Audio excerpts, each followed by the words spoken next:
The tax legislation, rules and rates applying to inheritance tax makes for quite a large book. This is both a blessing and a curse. It means you must tread warily in considering your future liability to inheritance tax, as there are many factors to consider.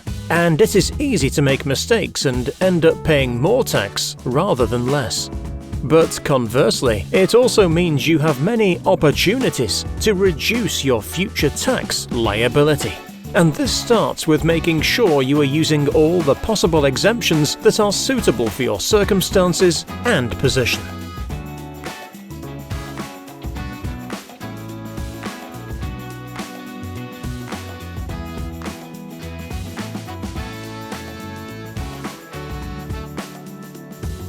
If you are married or in a civil partnership, then you should check how your assets and liabilities are structured between you and how these are going to be divided upon death.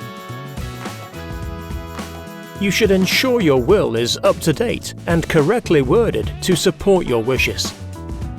One of your allowances is the residence nil rate band, the extra allowance which can be used against your property.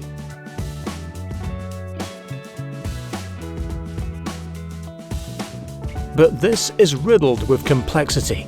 For example, it can only be used against residential property left to direct descendants, and the value of this exemption reduces once your entire estate is above £2 million.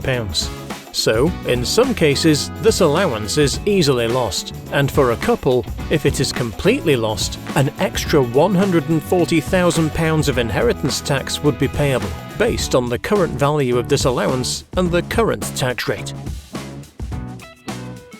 How your investments are structured can also make a difference. For example, if you have money in ISAs, these could be subject to inheritance tax, but money in a pension might not be.